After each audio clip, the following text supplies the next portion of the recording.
Hello my dear friends, this is Preeti Rao and you are welcome back to my channel Commerce Net Express. My dear friends, आज हम करेंगे UP PGT commerce का previous year paper जो 2014 में हुआ था। इसका first part already हम कर चुके हैं। ये सेकंड पार्ट है जिसके अंदर हम लोग 76 से लेकर 150 तक MCQs एक बार एनालाइज करेंगे और देखेंगे किस तरह के क्वेश्चंस इस टाइम ट्रेंड में है और पूछे जा रहे हैं। तो अगर जो बच्चे हैं, जो कैंडिडेट्स हैं यूपी पीजीटी टीजीटी कॉमर्स की प्रिपरेशन कर रहे हैं या एचटेट की या फिर डीएसएसबी पीजीटी कॉमर्स, इसके अलावा जितने भी सेंट्रल गवर्नमेंट या फिर स्टेट गवर्नमेंट की टीचिंग एग्जाम हैं जिसके अंदर आपका अगर सब्जेक्ट कॉमर्स है तो आपके लिए ये वीडियो काफी इंपॉर्टेंट होने वाली है। सो माय डियर फ्रेंड्स, बिना किसी देरी के आज का सेशन स्टार्ट करते हैं। Let's get started. Question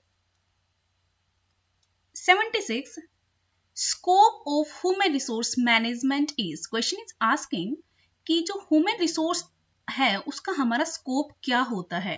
first, training and development करना, organisation development, personal research and information, all of the above. तो राइट ऑप्शन इसका क्या होगा?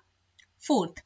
हमारे पास क्वेश्चन ज्यादा है, थोड़ा सा स्पीड में चलेंगे, आप मैनेज करके चलिएगा। आप इतना कर सकते हो कि आप इसको पॉज कर सकते हो और रीड आउट कर सकते हो। अच्छे से क्वेश्चंस को समझना बहुत इंपॉर्टेंट है। तो आपके लिए इंपॉर्टेंट यही है, आप क्वेश्चंस को एनालाइज कीजिए। यहाँ पे एमसीक्यूज किस तरह की लैंग्वेज होती है, क्या ट्रिकी क्वेश्चंस पूछे जाते हैं। वैसे तो बहुत अच्छे क्वेश्चंस हैं, बहुत इंपॉर्टेंट है, सिंपल है, बेसिक है, तो आप बहुत इजीली इसमें स्कोर कर सकते हो। सो माय डियर फ्रेंड्स, इसका आंसर होगा राइट ऑप्शन इज फोर्थ, कि जो ह्यूमन रिसोर्स मैनेजमेंट होता है उसके ये तीनों ही स्कोप होते हैं। हिंदी वाले अपना यहाँ पे देख लीजिएगा। Question 77, the concept of management by objective was given bye. जो हमारा MBO है वो किसने दिया था? Question is asking, Peter F Drucker ने दिया था, FW टेलर ने, एल्टन मायो या फिर लिंकर्ट ने। तो right option is Peter F Drucker. Quite basic question. Question 78, the meaning of entrepreneurship is. जो हमारा एंटरप्रेन्योरशिप होता है उसका मीनिंग क्या है? उद्यमिता से आशय है to appointed as chief executive officer. As a हम इसका मीनिंग होता है कि अपॉइंट हो जाना एक चीफ एग्जीक्यूटिव ऑफिसर की तरह, या फिर desire feeling and ability of a person to start a new assignment. जो रिस्क लेता है और जो कुछ नया आइडिया लेके कुछ नया स्टार्ट करने की कोशिश करता है उसको हम कहते हैं entrepreneurship. Okay. 79, which of this is not a characteristic of entrepreneurship। Question is asking, इनमें से कौन सी कैरेक्टरिस्टिक एंटरप्रेन्योरशिप की नहीं है। एक एंटरप्रेन्योरशिप कैसा होना होता है? इनोवेटिव होता है, कुछ नया होता है। ऑर्गेनाइजेशन स्किल, उसके अंदर ऑर्गेनाइजेशन स्किल होती है, रिस्क टेकिंग होती है, लेकिन इन डिफरेंट अप्रोच नहीं होती है। तो राइट ऑप्शन क्या है होगा हमारा? Third. Let's move to next question, that is 780, scope of human resource management includes following aspect. जो हमारा HRM है उसके अंदर कौन कौन से एस्पेक्ट इंक्लूड किए जाते हैं? Labour and human resource aspect, welfare aspect, industrial relation aspect. तो जो हमारा HRM होता है इसके अंदर ये तीनों ही एस्पेक्ट्स आते हैं, तीनों ही पहलू आते हैं। किसमें कल्याण का पहलू भी होता है, औद्योगिक संबंध का पहलू भी होता है और श्रम एंड मानव संसाधन पहलू भी होता है। तो right option is fourth. Let's move to next question, that is 81. Essence of HRM Human Resource Management is। जो essence होता है मतलब सार, जो मेन चीज होती है जिसको हम टारगेट करते हैं वो होता क्या है? मैनेज होल ऑर्गेनाइजेशन के HRM का मेन टारगेट होता है जो होल मतलब पूरा का पूरा समूचे संगठन का प्रबंध करना, या फिर मैनेज ह्यूमन बींग्स। तो HRM नाम से हमें पता है कि किसको हमें मैनेज करना है, ह्यूमन को करना है। तो हमारा मेन टारगेट कौन होता है इसके अंदर? Manage human being. 82, which skills are not required by HR manager. इनमें से कौन सी स्किल है जो रिक्वायर्ड नहीं है HR मैनेजर के लिए? स्टाफिंग, क्या उसको स्टाफिंग आनी चाहिए? कम्युनिकेशन, उसका बेटर कम्युनिकेशन होना चाहिए। एथिकल कंडक्ट, उसके अंदर नैतिक व्यवहार बहुत अच्छा होना चाहिए। लेकिन इसमें टेक्निकल जो मशीन नॉलेज है उसकी रिक्वायरमेंट नहीं होती है। तो नोट के लिए क्या होगा? Technical, mechanical, machine language, knowledge. 83 question is asking what are the duties of companies. Company के जो सेक्रेटरी होता है उसकी ड्यूटीज क्या क्या है। First, administration of the board of general meeting, जो हमारी जनरल मीटिंग होती है कंपनी के अंदर उसको एडमिनिस्टर करना है ना। सेकंड है compliance of internal regulation and legislation, साथ में जो आंतरिक नियम एंड संयम है कि अनुपालन करना, मतलब कॉम्प्लायंस करके चलना, तो वो दोनों ही इसका काम होते हैं। Next question is 84, who can make a complaint before a consumer forum. कह रहा है इनमें से कौन कंज्यूमर फोरम है उसके अंदर कंप्लेन कर सकता है। उपभोक्ता मंच में शिकायत कौन कर सकता है। कंज्यूमर कर सकता है, डेफिनेटली कर सकता है, उसी के लिए बनाया गया है ये, जिसका हमारा एक मोटो होता है जागो ग्राहक जागो। Any voluntary consumer association registered under the companies act 2013, एक वॉलेंट्री कंज्यूमर एक्ट जिसका रजिस्ट्रेशन किसके अंडर हुआ है, कंपनीज एक्ट 2013, और उसका काम क्या है, सिर्फ इसी पर, मतलब कंज्यूमर एसोसिएशन है तो उसी के लिए ही रजिस्टर करवाई गई है, तो वो भी कर सकती है। सेंट्रल गवर्नमेंट, स्टेट गवर्नमेंट, वो भी कर सकते हैं, तो right option is all of the above. 85 question is asking the term entrepreneur and manager are the same. क्या हमारे जो एंटरप्रेन्योर होता है और मैनेजर होता है सेम होता है? नहीं भाई, मैनेजर तो कोई भी मतलब हायर करके आप रख सकते हो, लेकिन एंटरप्रेन्योर क्या होता है कि इनोवेटिव सोच होती है, रिस्क टेकिंग होती है, ठीक है, पूरा मैनेजमेंट होता है ये, तो राइट ऑप्शन क्या होगा, फॉल्स, ये दोनों सेम नहीं है। Next question is 86, which of the following is not a function of HRM. इनमें से कौन सा फंक्शन एचआरएम का नहीं है। जो ह्यूमन रिसोर्स मैनेजर होता है वो मोटिवेट करता है, मैनेज करता है चेंज, अगर जो भी ऑर्गेनाइजेशन में आते हैं उसको डेवलपमेंट करता है, ट्रेनिंग एंड मतलब मैनेज करता है इसको, डेवलपमेंट और ट्रेनिंग को, यस। तो selling and goods and services का काम नहीं है, सेल्स डिपार्टमेंट का, मार्केटिंग डिपार्टमेंट का है, तो right option is second. 87, what are the goals of marketing. Question is asking कि जो हमारे मार्केटिंग के गोल होते हैं वो कौन से हैं। Attracting new customer, yes definitely, जो हमारे प्रोस्पेक्टिव कस्टमर्स होते हैं उनको अट्रैक्ट करना हमारा टारगेट होता है। प्रमोसिंग सुपीरियर वैल्यू, हम जो प्रॉमिस करते हैं सुपीरियर वैल्यू के लिए, yes definitely. Grow current customers by delivering satisfaction, और जो हमारा करंट कस्टमर है उसको सेटिस्फाई करना अच्छी से अच्छी क्या करके, वैल्यू देकर, तो डेफिनेटली देखो जो हमारे हैं उनको बनाए रखना, और न्यू कस्टमर है उनको अट्रैक्ट करना, और हमें क्या मेंटेन रखनी है, सुपीरियर वैल्यू, तो ये सभी ही इसके गोल्स होते हैं। 88 question, the maximum number of directors in a public company. किसी भी पब्लिक कंपनी के अंदर मैक्सिमम डायरेक्टर्स कितने हो सकते हैं, and that is the right option is 15। 89, in a partnership firm every partner is principal as well as। किसी भी पार्टनरशिप फर्म के अंदर जो पार्टनर्स होते हैं वो प्रिंसिपल तो होते ही होते हैं, साथ में और क्या होते हैं, तो राइट ऑप्शन हमारा हो गया एजेंट। वो क्या होते हैं, एजेंट होते हैं। Question 90, primary and secondary market of capital market. जो हमारी कैपिटल मार्केट होती है, एक तो मनी मार्केट होती है, कैपिटल मार्केट होती है। कैपिटल मार्केट जो शेयर मार्केट होती है, और मनी मार्केट शॉर्ट टर्म के लिए होती है। तो प्राइमरी और secondary market of capital market क्या होती हैं, compete with each other, compete करती है एक दूसरे के लिए, या complement with each other, yes वो कॉम्प्लीमेंट होती है, एक में फ्रेश आते हैं, सेकेंडरी में वही जो एक बार इश्यू हो चुके उन्हीं का ही ट्रांजैक्शन चलता है, लेना देना चलता रहता है, ठीक है, उस पर ट्रेड होता है, तो कॉम्प्लीमेंट होते हैं एक दूसरे के। Okay, next question is 91, a contract में बी डिस्चार्ज। एक जो कॉन्ट्रैक्ट है वो कब डिस्चार्ज हो सकता है, निष्पादन, ठीक है।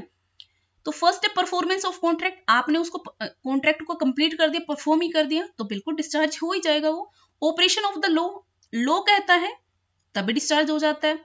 म्यूचुअल एग्रीमेंट, अगर जो पार्टीज है वही म्यूचुअली एग्रीमेंट कर लेती हैं तो भी वो डिस्चार्ज हो सकता है, तो right option is fourth. 92, which of these is not an essential element of a contract। इनमें से कौन सा एसेंशियल एलिमेंट नहीं है किसी भी कॉन्ट्रैक्ट के लिए। First is competency of parties to contract, competency तो होनी चाहिए, है ना। एडुकेसी ऑफ कंसिडरेशन, डेफिनेटली ये भी देखो, अगर आप किसी कॉन्ट्रैक्ट में जाते हो तो आपके लिए क्या होना चाहिए, कंसिडरेशन बहुत मस्ट इंपोर्टेंट है, एक का गिव एक का टेक होता है, ठीक है। तो ये तो दोनों होंगे, मतलब ये असेंशियल हैं। कंसेंसस मतलब सर्वसम्मति, तो क्या ये इंपॉर्टेंट है, और या फिर है फोर्थ है लेगलिटी ऑफ ऑब्जेक्ट्स, मतलब हम कानून में भी, मतलब एक उद्देश्य होना चाहिए, इसके पीछे वैधता होनी चाहिए। तो राइट ऑप्शन क्या होगा आपका, राइट ऑप्शन इज थर्ड, कि सर्वसम्मति होना इंपॉर्टेंट नहीं है इसमें। Next question is 93, which is the first step of planning process according to George R Terry. George R Terry जो थे उनके अकॉर्डिंग प्लानिंग प्रोसेस का फर्स्ट स्टेप क्या है, determination of objective, formulation of plans, analysis of opportunities या forecasting. किसी भी plan के लिए क्या होना चाहिए, ऑब्जेक्टिव होना चाहिए। जब तक आपके पास प्लान ही नहीं होगा, नहीं कोई आपके पास ऑब्जेक्टिव ही नहीं है, तो प्लान क्या करेंगे आप। तो राइट ऑप्शन इज फर्स्ट, हमेशा किसी भी प्लान के लिए ऑब्जेक्टिव इंपॉर्टेंट है, फर्स्ट स्टेप होते हैं। 94, an agreement which is the enforceable लाई, एक लो, एक एग्रीमेंट जो एनफोर्सेबल बाई है लो, उसको क्या कहते हैं, कि उसको ऑफर कहेंगे, एक्सेप्टेंस कहेंगे या कंसिडरेशन कहेंगे। डेफिनेटली जो एनफोर्सेबल बाय लो है वो एक कॉन्ट्रैक्ट है, अगर उसको ब्रीच किया जाता है तो आप सू कर सकते हो कोर्ट में। 95, matter exceeding dash are considered in national commission, जो मैटर होते हैं किससे अबव, जिनको हम नेशनल कमीशन में लेकर जा सकते हैं, 1 लाख, 10 लाख, 1 करोड़ या 10 crore.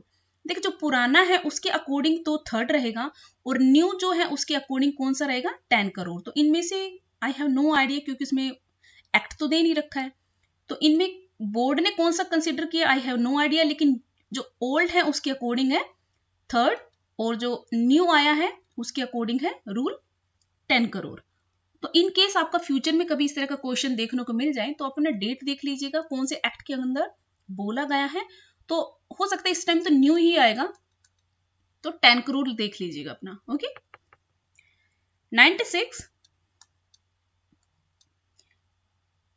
OTCI was started on lines of, जो हमारा ओवर द काउंटर एक्सचेंज है ऑफ इंडिया, वो किससे स्टार्ट किया गया है, नेस्डाक से, NYSE से, नसाक से या फिर NSE से। ये निफ्टी से रिलेटेड है, और ये नासडाक मतलब ऑनलाइन इसी पर बेस है, ये इसी को देखकर किया गया है। 97, which is not the function of the marketing, marketing का कौन सा फंक्शन नहीं है। तो किसी भी मार्केटिंग का मार्केटिंग प्लानिंग होती है, प्रोडक्ट की डिजाइन और डेवलपमेंट होता है, और हम एनालाइज करते हैं, मार्केट इंफॉर्मेशन को गैदर भी करते हैं डेफिनेटली। तो क्या नहीं है, परचेज एंड प्रोडक्शन करना, ये प्रोडक्शन का काम होगा, है ना। तो राइट ऑप्शन क्या होगा, first.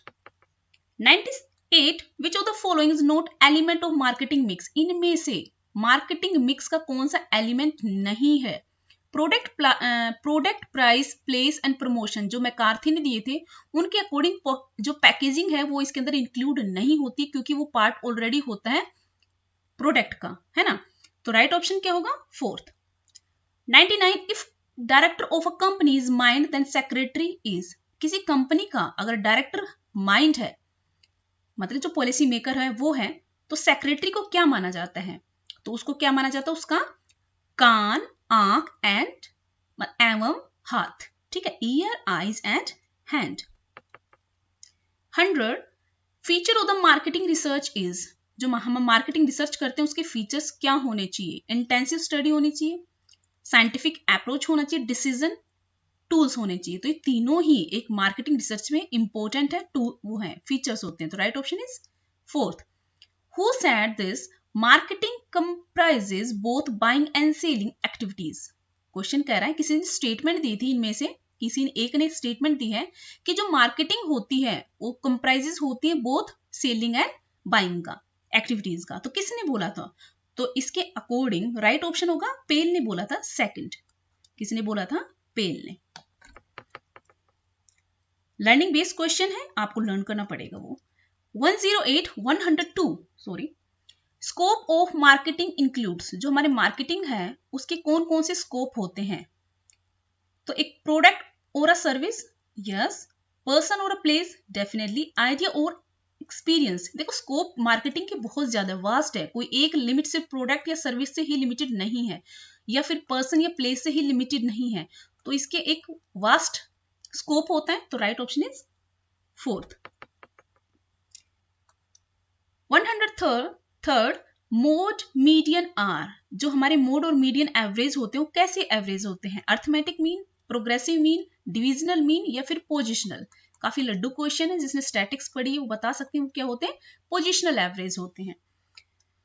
104, under which section company secretary functions mention, जो हमारे सेक्रेटरी के फंक्शन है, कंपनी का जो सेक्रेटरी होता है उसके फंक्शन कौन से एक्ट सेक्शन में आते हैं?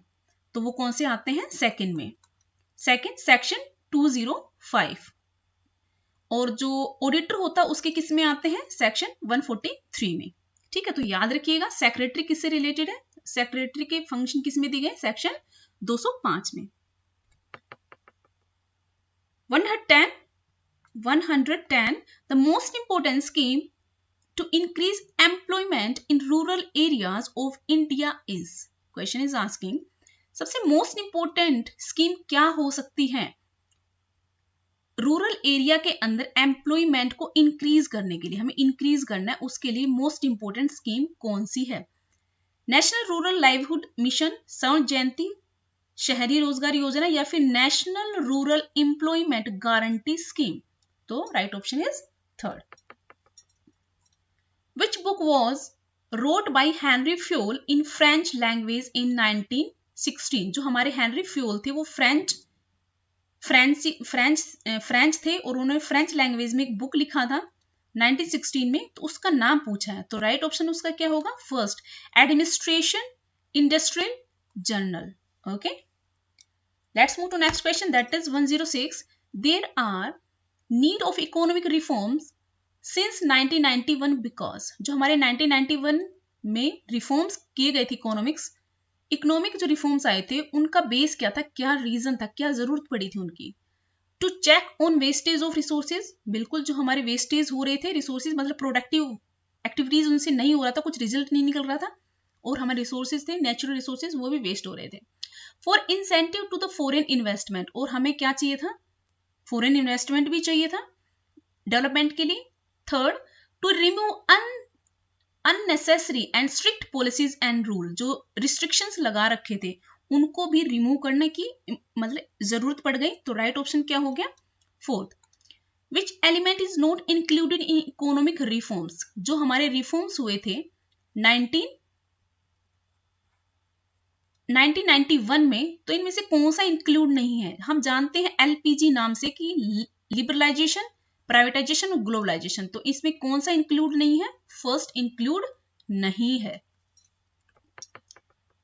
108 here, the ideal method of index number is, जो हमारा इंडेक्स का आइडियल मेथड है वो कौन सा है? काफी फेमस है ये, फिशर का जो इंडेक्स नंबर है मेथड वो आइडियल माना गया है, क्योंकि उसने पाश्चे और जो हमारे लेस्पेयर इनका बीच का दिया है उन्होंने, है ना, तो इन दोनों को मिला के इन्होंने जो दिया था वो इंपॉर्टेंट है, आइडियल माना जाता है। Which remedies are suggested for organic farming, इनमें से कौन सी रेमेडीज हैं जो ऑर्गेनिक फार्मिंग से रिलेटेड हैं? देखिए तीनों ही पॉजिटिव ऑप्शन है। Use of bio fertilizers, education and training, dry farming, तो ये तीनों ही पॉजिटिव जा रहे हैं, तो डेफिनेटली ऑप्शन होगा फोर्थ। काफी अच्छे क्वेश्चन है, बेसिक क्वेश्चन से एक बार गो थ्रू हो जाते हैं तो आपको कॉन्फिडेंस आ जाता है कि हमें किस डायरेक्शन में कहाँ पे कैसे अपनी प्रिपरेशन को स्टार्ट करना है और किस डायरेक्शन में करना है ना। तो काफी इंपॉर्टेंट है, आपको जो ओल्ड क्वेश्चंस पेपर हैं प्रीवियस ईयर्स के, तो उनको जरूर कर लीजिएगा, वो काफी हेल्पफुल होंगे आपकी जर्नी में। जो आप अगर प्रिपरेशन करना स्टार्ट कर दिया है तो अभी से लग जाइए, क्योंकि बहुत इंपॉर्टेंट है, कंपटीशन टफ रहेगा और लिमिटेड सीट्स हैं और आपको प्रिपेयर करना पड़ेगा अगर सिलेक्शन चाहिए तो। चलिए नेक्स्ट पे चलते हैं, जो है 111, विच item has highest value of import in foreign trade. इनमें से कौन, जो हमारे फॉरेन ट्रेड करते हैं, इनमें से किसकी, कौन सा आर्टिकल, कौन सा गुड है जिसकी सबसे हाईएस्ट वैल्यू है इंपोर्ट की फॉरेन ट्रेड में? मशीन इक्विपमेंट की, गोल्ड की, पेट्रोलियम की, टेक्निकल, नो हाउ की। तो बहुत इजी क्वेश्चन है, बहुत बेसिक क्वेश्चन है, कोई भी इसका आंसर दे सकता है। That is a common sense से पता चलता है पेट्रोलियम है सबसे महंगा मिलता है। 112, इसीलिए जो हमारे गल्फ कंट्रीज हैं वो सिर्फ पेट्रोलियम की वजह से आज काफी आगे हैं, डेवलप हो चुकी है, मतलब वहां पे विकास हो रहा है, एडवांस्ड हो गई है। अदरवाइज वहां पे ऐसा कुछ था नहीं, सिर्फ डेजर्ट थे। चलिए, foreign trade policy of India is inspired by which of the following objectives. जो हमारी फॉरेन ट्रेड है, फॉरेन ट्रेड पॉलिसी है इंडिया की, किससे इंस्पायर है, क्या ऑब्जेक्टिव है उसके पीछे? तो राइट ऑप्शन क्या होगा उसका? थर्ड, जो हमारा किससे ओरिएंटेड है कि ज्यादा से ज्यादा हम क्या करें, एक्सपोर्ट करें। Export oriented compared with development. My dear friends, आप लोग एक बार पॉज करके क्वेश्चन की लैंग्वेज को पूरा अच्छे से रीड आउट कर लीजिएगा, क्योंकि काफी इंपॉर्टेंट है ये। सिर्फ क्वेश्चन पढ़ना और ओनली डायरेक्ट आंसर को देखना इंपॉर्टेंट नहीं है, हमें लैंग्वेज देखना कि हमें एलिमिनेट कौन सा करना है, कि हमें इंक्रीज एक्सपोर्ट, केवल इंक्रीज एक्सपोर्ट है उसी से काम चल जाएगा। एक बार पूरा रीड आउट करेंगे तब आपको एक थर्ड इजीली मिलेगा कि हमें इनमें सबसे बेस्ट कौन सा थर्ड है। तो एलिमिनेट मेथड यूज करके आपको बेस्ट जो ऑप्शन होगा उसको चूज करना पड़ेगा, ठीक है? क्योंकि यहाँ पे ऑब्वियस सी बात है इंक्रीज एक्सपोर्ट भी रहेगा, लेकिन जो पॉजिटिव है, जो इस क्वेश्चन के अकॉर्डिंग इंपॉर्टेंट है, वो है third. 113, government efforts for export promotion can be. जो गवर्नमेंट के एफर्ट होते हैं एक्सपोर्ट प्रमोशन के, वो क्या हो सकते हैं? अपॉइंटमेंट हो इंक्वायरी कमेटी, एक अपॉइंटमेंट की जाए इंक्वायरी कमेटी की। Establishment of export promotion institution, हम निर्यात संवर्धन संस्थाओं की स्थापना करें। Export incentives and promotion schemes, अगर हमें अपने एक्सपोर्ट को इंक्रीज करना है तो उसके लिए इंसेंटिव्स और प्रमोशन स्कीम्स लेके आए। तो राइट ऑप्शन क्या होगा? Fourth. 114, organized section of the capital market is controlled by. जो हमारा ऑर्गेनाइज सेक्शन होता है कैपिटल मार्केट का, उसको कौन कंट्रोल करता है? तो उसके लिए 1992 में कौन बनी थी? सेबी बनी थी, ठीक है? काफी लड्डू क्वेश्चन है। Security exchange board of India, SEBI, इसका क्या किया गया था? फाउंडेशन किया गया था कि ये हमारी कैपिटल मार्केट को रेगुलेट करेगी। 115, basic characteristics of Indian economy are. जो हमारे इंडियन इकोनॉमी के बेसिक कैरेक्टरिस्टिक क्या है? एग्रीकल्चर डोमिनेंट है, डेफिनेटली। पॉपुलेशन एक्सप्लोजन है, डेफिनेटली, हमारे देश के अंदर बहुत ज्यादा जनसंख्या है। डेवलपिंग इकोनॉमिक, हमारी इकोनॉमी क्या है? डेवलपिंग है, अभी डेवलप्ड नहीं है, चल रही है, और इस टाइम तो आपको पता है कोरोना की वजह से और भी ज्यादा हालत खराब है। तो राइट ऑप्शन क्या होगा my dear friends? Fourth. 116, national income is, हमारी नेशनल इनकम क्या है? तो इसका फर्स्ट ऑप्शन ही है, वही करेक्ट है। Net national product at factor cost, हमारी नेट नेशनल प्रोडक्ट है वो किसके ऊपर? फैक्टर कॉस्ट के ऊपर। तो उससे क्या निकल जाएगी? हमारी नेशनल इनकम का पता चलता है इसे। 117, in an open economic gross national product is. एक open economic gross, open economy होती है, उसके अंदर ग्रोस नेशनल प्रोडक्ट क्या होगा? तो राइट ऑप्शन क्या होगा इसका? Third, gross domestic product plus export करके उसमें से माइनस कर देंगे क्या? इंपोर्ट। तो राइट ऑप्शन क्या होगा? इसको अच्छे से ध्यान से, और ऐसे क्वेश्चन है जिनके अंदर कहीं भी आपको कंफ्यूजन लग रहा है उनको नोट जरूर कर लीजिएगा, क्योंकि जब भी आप प्रिपरेशन स्टार्ट करेंगे तो आपको पता चलेगा यहाँ पे आपको थोड़ी दिक्कत आई थी ना। सिर्फ गो थ्रू होने से कुछ नहीं होता है, आपको जहाँ पे डिफिकल्टीज आते हैं पॉइंट नोट भी कर ले, क्वेश्चन नोट कर लीजिए, उसका आंसर नोट कर लीजिएगा, तो उससे हेल्प, जब आप रिवीजन करेंगे तो आपको काफी हेल्प मिलेगी वहां पर, ठीक है? तो राइट ऑप्शन जैसे अब यही है, ये दोनों इंपॉर्टेंट है, तो यहाँ पे आप इनको नोट आउट कर सकते हो, नोट डाउन कर सकते हो। तो राइट ऑप्शन क्या होगा? Third, gross domestic product plus export minus import. ये क्या होगी? हमारी ग्रोस नेशनल प्रोडक्ट होगा किसी ओपन इकोनॉमी का।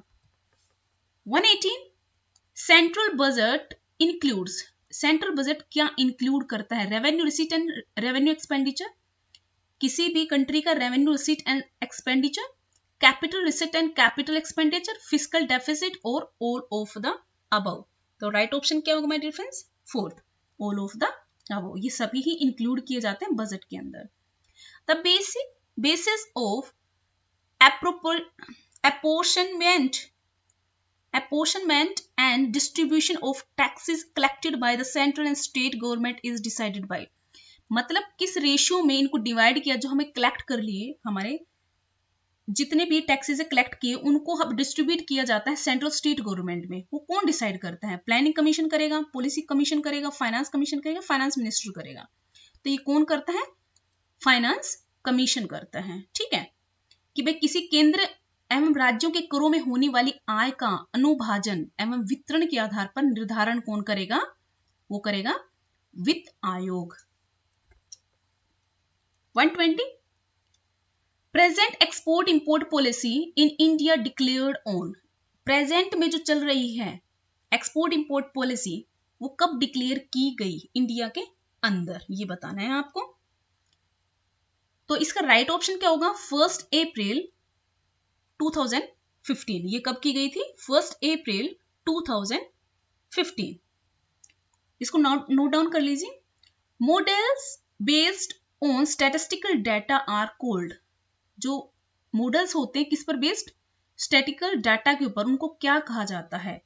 तो जो स्टैटिकल डाटा होता है उसके ऊपर बेस्ड मॉडल को क्या कहा जाता है? क्वांटिटेटिव मॉडल कहते हैं हम लोग। क्या बोलते हैं? क्वांटिटेटिव, मतलब मात्रात्मक। नंबर्स में जो हम जिन पे हम अपने वो लगा सकते हैं, मेथड्स यूज कर सकते हैं जिन मॉडल पे, quantitative. 122 calculate GDP and GNP from the following data. Value of the final good दे रखी है 25 करोड़ की, 2500 करोड़ की। Value of the final services 1780 crore. Net factory income are abroad from the abroad कितने हैं? 120 करोड़। तो इसके अंदर हमें जीडीपी और जीएनपी, ग्रोस नेशनल प्रोडक्ट, को क्या करना था? कैलकुलेट करना था। तो इसके लिए as I told you before in the first session, जिसमें मैंने फर्स्ट पार्ट में बताया था कि जितने भी इसके अंदर इंक्लूड होंगे न्यूमेरिकल, उनको एक सेपरेट वीडियो में डाल लेंगे, क्योंकि 10-15 है, एक एक को समझाने लगेंगे तो बहुत मुश्किल आ जाएगी, लंबी वीडियो बनेगी। तो सेपरेट लेके इनको अलग से बना लेंगे वीडियो। और इसके अलावा भी मैंने बहुत सारे ऐसे वीडियोस बना रखे हैं, ओनली प्रैक्टिकल क्वेश्चन है उनके अंदर, तो वो जरूर देख लीजिएगा, काफी हेल्पफुल रहेंगे आपके लिए। तो इसके अकॉर्डिंग राइट ऑप्शन क्या होगा my dear friends? First. Okay, let's move to next question, that is 123। Dash is the same total of private consumption, government consumption, gross domestic capital formation and net export। कहता है कुल निजी, मतलब इनमें से क्या कुल निजी उपभोग, सरकारी उपभोग, सकल घरेलू पूंजी निर्माण और शुद्ध निर्यात का योग है। मतलब इन सब का योग यहाँ पे उस टर्म को क्या बोलते हैं ये पूछा है। तो राइट ऑप्शन क्या होगा उसका? एक्सपेंडिचर अप्रोच बोलते हैं उसको, कि हम एक्सपेंडिचर अप्रोच लगा के इन सब का टोटल निकाल लेते हैं।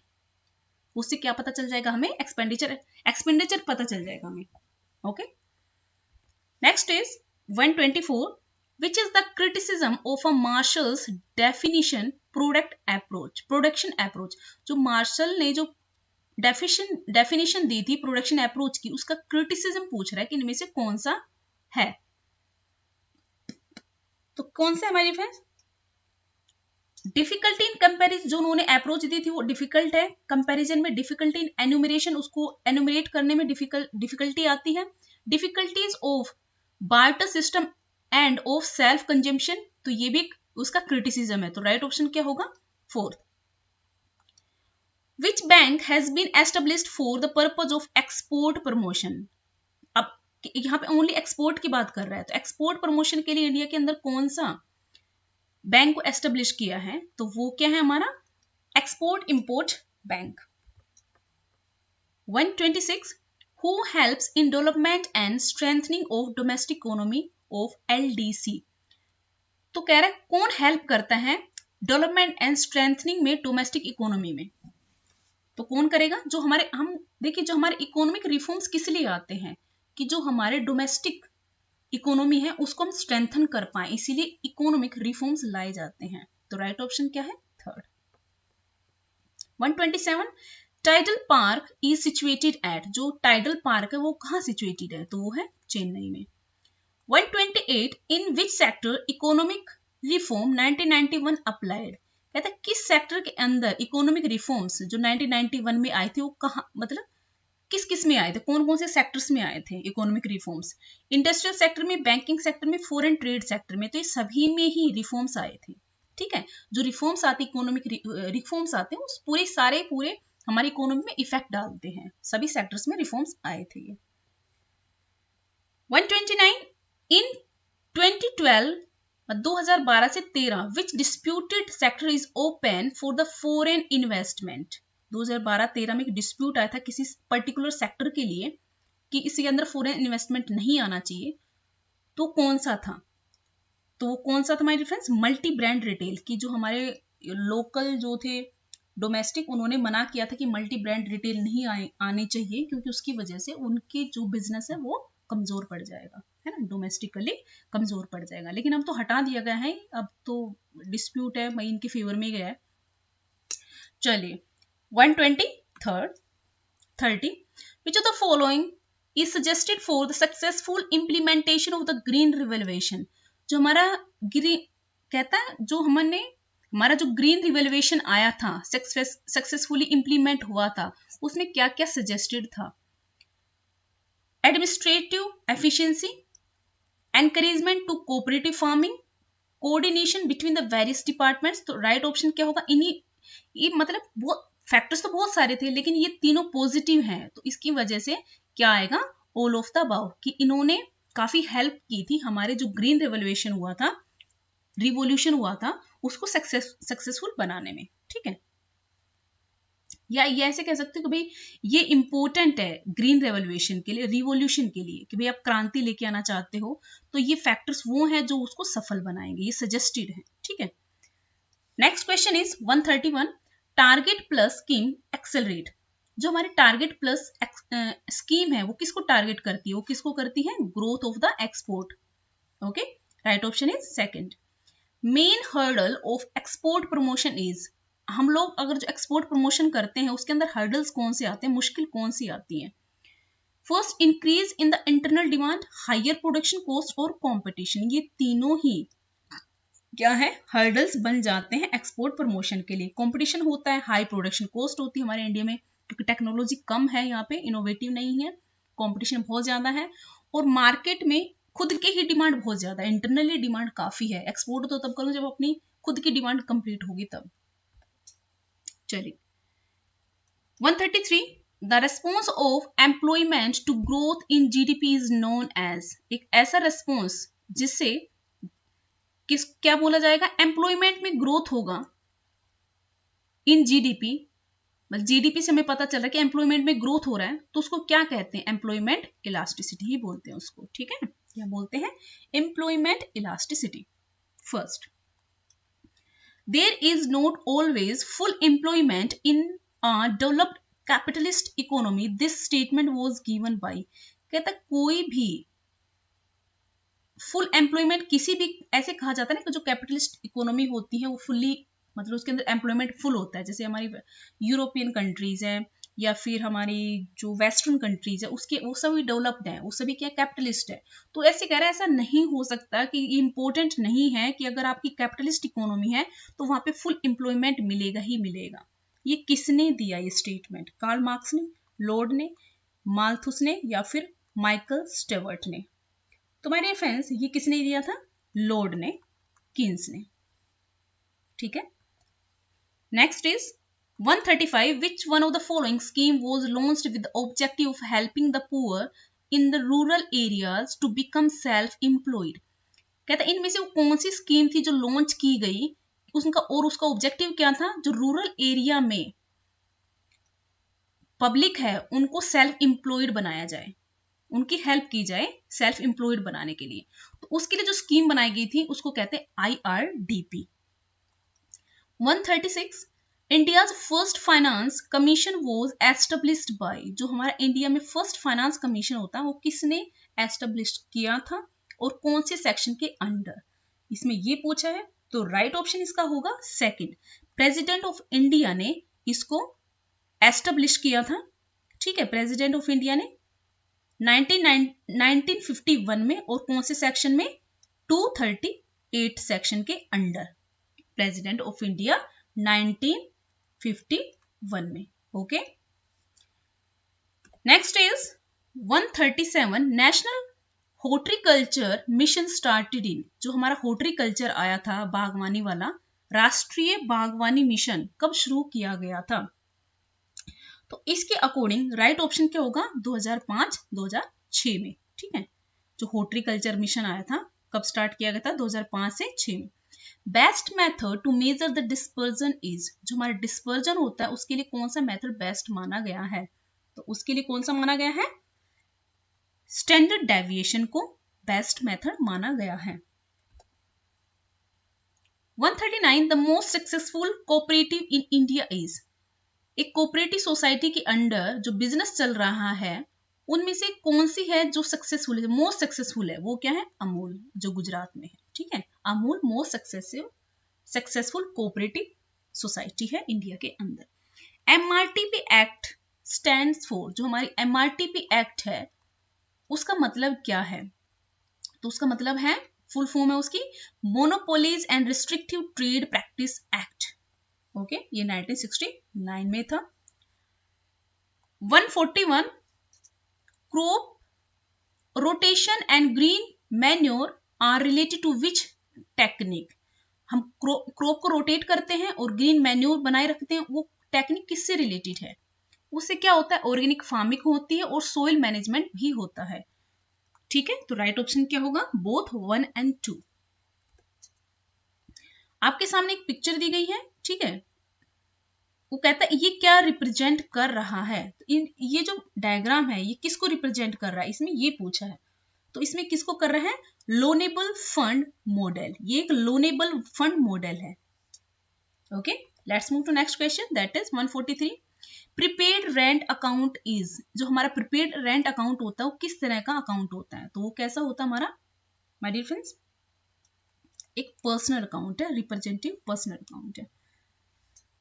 Next question is 144 which option shows the correct sequence of accounting process, जो हमारी अकाउंटिंग प्रोसेस होती है उसकी सही सीक्वेंस क्या है? सो पहले रिकॉर्डिंग करते हैं, फिर उसको क्लासिफाइंग करते हैं लेजर में, देन समराइज करते हैं, देन इंटरप्रेटिंग करते हैं। Okay, right option is second.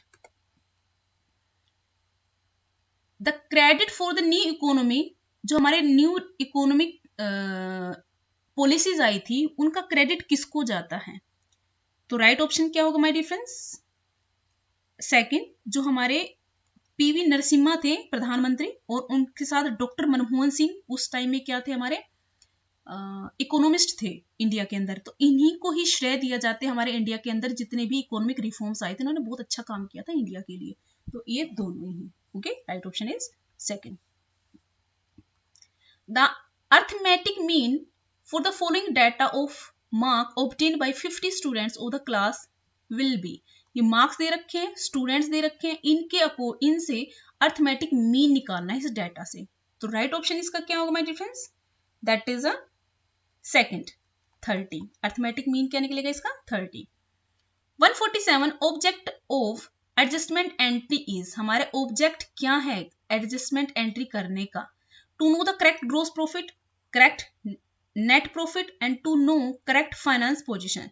तो ये तीनों ही पॉजिटिव डायरेक्शन में है, तो हमारा एडजस्टमेंट एंट्रीज जो हम करते हैं उनके पीछे ये तीनों ही मकसद होता है। 148 अ suit is pending against the firm in the court, एक सूट है वो पेंडिंग है और किसके अगेंस्ट में? फर्म के अगेंस्ट में है। तो where it is shown in the final accounts, तो किस में दिखाया जाएगा? तो ये किस में? फुट नोट में है ना, जो हमारा डिस्क्लोजर आता है अकाउंटेंसी का प्रिंसिपल, उसके अंदर फुटनोट बना के उसमें दिखाया जाता है, ये जो बैलेंस शीट होता है उसके नीचे।